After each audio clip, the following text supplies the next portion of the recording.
Buenos días. Soy la doctora Mercedes Gregoria Caraballoso Valdivieso y vengo para reflexionar con ustedes sobre el pensamiento crítico en el siglo XXI. Vamos a reflexionar, y no les digo dialogar porque va a ser como un monólogo, pero ojalá que este monólogo, a la medida que yo vaya hablando, ustedes también vayan haciéndose algunas preguntas, que de eso se trata. Pensamiento crítico en el siglo XXI. Primero les voy a hablar un poquito de las características de este siglo, que está llamado el siglo del conocimiento, el siglo de la tecnología del conocimiento, de la tecnología digital. Un siglo en el que ya hemos vivido 19 años con muchísima tecnología, donde tenemos hoy la posibilidad de verdad utilizar esta herramienta tecnológica para apropiarnos de mucho conocimiento que hay en la internet, conocimiento que se va generando, pero eso implica y significa que nuestros jóvenes sean hoy más críticos y que de verdad tengan más conocimiento. Eso significa de que su pensamiento esté más desarrollado que los pensamientos de otras generaciones. Eso significa que establezcan ellos comunidades de generación de conocimiento, de discusión, para ver cuál es el mundo en el que están viviendo, si ese mundo en el que están viviendo es como ellos quisieran, o si están habitando y viviendo un mundo que ya está diseñado por un grupo de personas. ¿Son más críticos? ¿Somos más críticos? Bien, desde mi punto de vista, y también según los estudios, nuestros jóvenes pasan alrededor de 6 a 8 horas en el internet, pero ¿están buscando información importante? No, la mayoría del tiempo se la pasa en las redes sociales. Con las redes sociales, de ahí ellos adquieren los conocimientos que mayormente tienen, comparten la información entre unos y otros y generan conceptos que podríamos decir son críticos.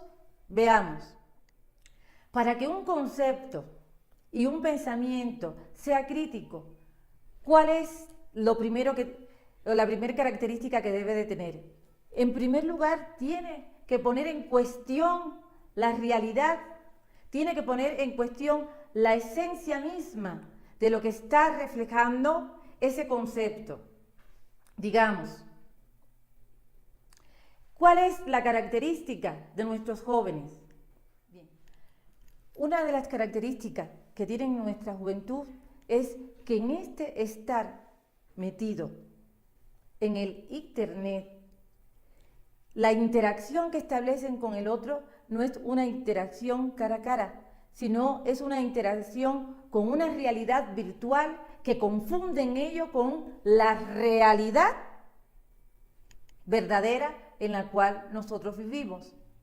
Si nosotros estamos interrelacionando con el otro y además a través de una red social, ¿qué me estoy perdiendo?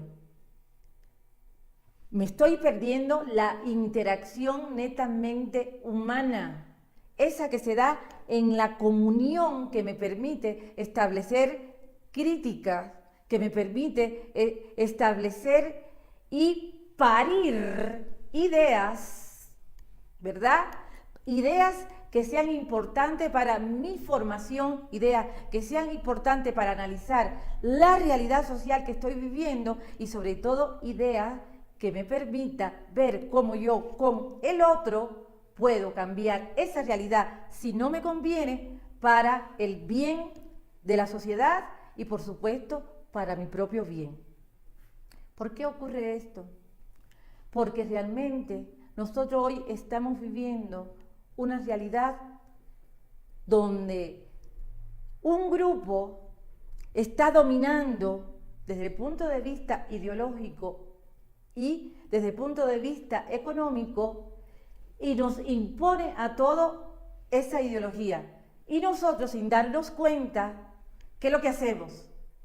Pues actuamos según los dictámenes de ese grupo que nos está programando para que seamos cada vez menos autónomos y para que nos comportemos como si fuéramos unos robots. ¿Y en qué sentido digo de que somos unos robots? ¿Cuál es la característica fundamental de los seres humanos? La razón. Si nosotros decimos hoy que este es el siglo del conocimiento, vamos a decir que ya tuvimos también otro siglo de la razón, que fue el siglo XVIII, que se denominó el siglo de las luces.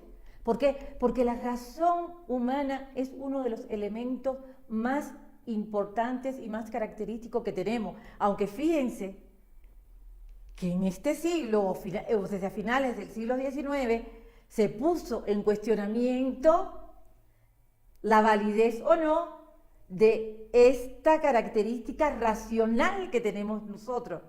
Es decir, ¿es el hombre o somos los seres sociales racionales o estamos guiados más por la irracionalidad? Una de las características de los seres humanos, de cada uno de nosotros como individuos, es que somos racionales. Y en esa característica de la racionalidad está, por supuesto, el uso y en puesta en práctica de la capacidad del pensamiento humano. Está en mí, está en cada uno de nosotros. Y es nuestra obligación ponerla a ejercitar como ejercitamos a veces nuestro cuerpo. Entonces, otra de las características que tengo yo como ser humano es que soy autónomo. La capacidad racional, la capacidad de autonomía, estas dos capacidades junto con un ser libre me determinan a mí como un ser digno. ¿Por qué podemos decir que cada ser humano es un ser digno? Porque somos racionales, porque somos autónomos y porque somos libres. Tenemos muchas posibilidades de actuar cuando tomamos una decisión. Y tenemos que escoger una o escogemos una, pero cuando escogemos una, tenemos la obligación entonces de saber por qué la escogimos y responder ante ellas. Sin embargo, estamos tomando decisiones que no son nuestras, entonces no me estoy comportando de manera autónoma, sino heterónoma. Hay un sistema que me está diciendo, por ejemplo, consume, y ahí estamos consumiendo determinadas tecnologías o aparatos tecnológicos que pueden que me sirvan o no, pero también estoy consumiendo determinadas ideas o valores que no sean los que caracterizan o tipifican a la sociedad a la cual pertenezco, o estoy consumiendo a veces hasta formas culturales que no tienen que ver con las mías y no las pongo en cuestión.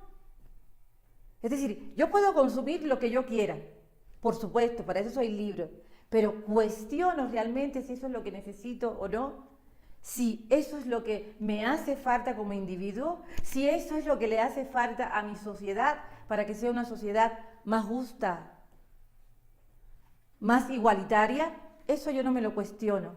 Bien, ¿cuál es el otro elemento que también nos está llevando a que tengamos una vida cada vez más individualista y que estemos pensando cada vez más en nosotros mismos? ¿Y por qué yo digo que este elemento individualista también es una de las características ideológicas de el medio social en el cual estoy viviendo? Porque esa ideología, le voy a poner nombre, es una ideología neoliberalista. Y además, dentro de un marco global, un liberalismo dentro de un marco global. ¿A qué es lo que nos está llevando? A que seamos cada vez más individualistas. Nos están induciendo al individualismo, la competitividad y el individualismo. Y si ahora le sumamos que a través del uso de los medios tecnológicos, que no estoy en contra de ellos, sino de cómo los estoy usando, utilizo más tiempo de mi vida en estar interactuando a veces con otro o al estar yo en mi habitación o en un lugar a través de mi medio viendo videos o dentro de las redes sociales, ¿en qué momento puedo yo interactuar cara a cara con la otra persona? Darme cuenta de las necesidades de la otra persona. Discutir de cuestiones políticas, culturales, científicas con las demás personas, económicas, que claro, me determinan y me importa. ¿Qué significa esto? Que estamos dejando de pensar críticamente, que no estamos educando en las escuelas, en las universidades, a nuestros estudiantes para que sean personas críticas, personas que piensen, que cuestionen. Primero, ¿qué es lo que son como persona? ¿Qué significa ser persona? Que como persona se forma uno con los otros dentro de una sociedad. Y como sociedad, está la persona, la sociedad, necesito vivir dentro de un entorno natural. Fíjense cuántos elementos. Yo como persona, yo con la sociedad, yo con la naturaleza, ¿de qué estoy hablando? De sostenibilidad. Con pensamiento crítico, puedo entender entonces que las formas en las que tenemos que vivir deben ser unas formas donde el consumo no puede ser el sustento de la misma, porque los recursos que hay en la naturaleza son limitados. Con el pensamiento crítico nos podemos dar cuenta que además no necesito tantos bienes materiales para vivir y nos podemos entonces enfocar al elemento más importante, que son los bienes intelectuales, que son los bienes espirituales, los bienes culturales. Yo me pregunto, ¿cuánto estamos nosotros ocupando y empleando nuestro tiempo para poder apropiarnos de la cantidad de cultura que ha creado nuestra humanidad? Por ejemplo, de la cultura tan hermosa, tan diversa y tan rica que tiene nuestro México. ¿Qué tanto la conocemos? ¿Qué tanto nos hemos apropiado de las artes, de la ciencia, de tantas formas que hay para poder compartir y para poder construirnos como seres plenos? No lo hacemos. ¿Cuántas veces como jóvenes nos hemos cuestionado los programas que pasan por nuestra televisión, los programas que dan por redes sociales, lo que nos van poniendo nuestros compañeros? ¿O cuántas veces un video o algo que alguien pone, empezamos de manera irresponsable a compartirlo sin analizar críticamente y poner en cuestión esa noticia, sin poner en cuestión esa información y saber qué tanto nos puede estar perjudicando o nos puede estar beneficiando como sociedad, o qué intereses específicos puede estar esa información beneficiando? Y pueden ser intereses que no coincidan con los nuestros. Por ejemplo, ¿qué tanto como jóvenes o qué tanto como adultos hemos pensado de cuál será nuestro futuro en 20, en 40 años? ¿Cómo van a vivir nuestros chicos que están saliendo hoy de las universidades? ¿Van a tener asegurados una casa? ¿Van a tener asegurada sus alimentos, recursos suficientes para criar dignamente a sus hijos? ¿De qué depende todo eso? Esa realidad o ese futuro que se ha ido diseñando para ello, ¿lo podemos cambiar? ¿Lo podrán cambiar? Por supuesto, si estamos viviendo dentro de su idiosincrasia, como decía Heráclito, metidos en sí mismos, no pueden entonces estar viendo la realidad que están viviendo. No pueden entonces hacer ciudadanía, no pueden construir democracia, no van a poder cambiar las leyes, no van a poder construirse un mundo mejor para ellos y para sus hijos, un mundo más justo. ¿Qué es lo que necesitamos? Necesitamos entonces que las escuelas, las universidades, las familias podamos educar a nuestros jóvenes para que sean personas críticas, que empleen su pensamiento, que significa que sean reflexivos, que tengan capacidad no solo de reflexión, sino de ser flexible, que tengan capacidad entonces de poner atención y fijar su mente en la realidad y en lo que pasa, para poder contrastar lo que está pasando, para poder analizar y sintetizar lo que está pasando. Que sean entonces capaces también de, en compañía de sus otros compañeros, conciudadanos, poder establecer comunidades de aprendizaje donde se discuta y se ponga en cuestión aquel pensamiento o aquel conocimiento hegemónico que nos están ofreciendo, y que muchas veces ese conocimiento hegemónico responde a intereses de un grupo determinado, pero no de la mayoría. Nosotros somos responsables de nuestra vida. Nosotros somos responsables de nuestra felicidad. Por tanto, nosotros también somos responsables del mundo en que queremos vivir. Y podemos cambiar este mundo. Claro que lo podemos hacer, pero para eso tenemos que pensar críticamente. Y eso significa, señores, que a ese pensamiento crítico no se llega por sí solo. Hay que leer muchísimo. Hay que ver, sí, videos, pueden ver videos, pero hay videos muy buenos que nos dan muchos conocimientos. Y sobre un mismo tema busco distintas opiniones. Hay muchísimos artículos de divulgación científica, pero hay artículos también, si yo quiero ahondar en un conocimiento, en la cultura, en la economía que se está construyendo y que también necesito tener conocimiento de ello, de la política. Hay muchas personas que se han hecho líderes de opinión, pero no significa que las opiniones de ellos sean las únicas que sea la que tengo que dar por válida. Nosotros lo que tenemos que hacer, yo digo, es mi opinión particular, es crear espacios para que nuestros estudiantes puedan hacer estas comunidades de aprendizaje a través de congresos, claro está. Pero a veces hacemos congresos y ¿qué es lo que hacemos? Traemos de nuevo autoridades y expertos.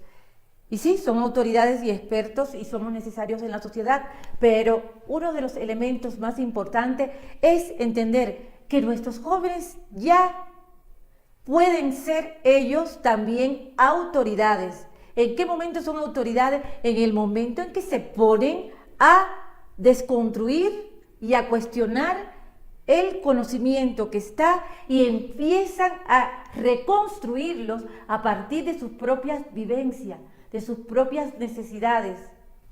Entonces, ¿qué es lo que yo propongo? Que en estos congresos que se hacen, si bien existan congresos tradicionales donde traigan expertos y autoridades, hagamos congresos con nuestros jóvenes, con sus experiencias, con su vida vivida que están viviendo ellos a partir de sus necesidades, que empiecen ellos a reconfigurar a partir de, como decía Nietzsche, a martillazo, como si fuera en la filosofía, desconstruyendo lo que hay, en una negación de negación, volver a construir y a reconfigurar la realidad que está, para que puedan tener distintas propuestas de innovación social e histórica que le den una perspectiva de esperanza más digna, más felicitante y más humana.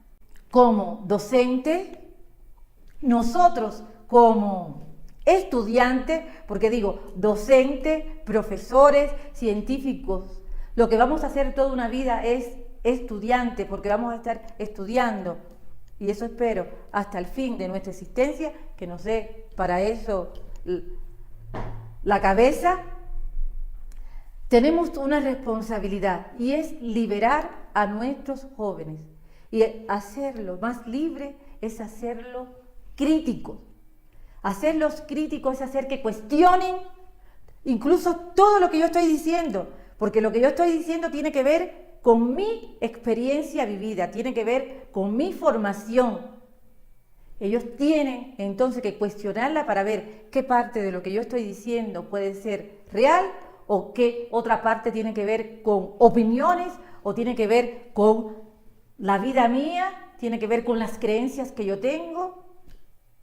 Pero eso únicamente lo pueden hacer a través de un pensamiento que sea fuerte, de un pensamiento que esté ligado a las propias vidas de ellos, a las propias necesidades de ellos mismos, a su propia cultura y a la necesidad que tiene México como nación y la necesidad que tiene el mundo y cada uno de los seres humanos que vivimos en este mundo.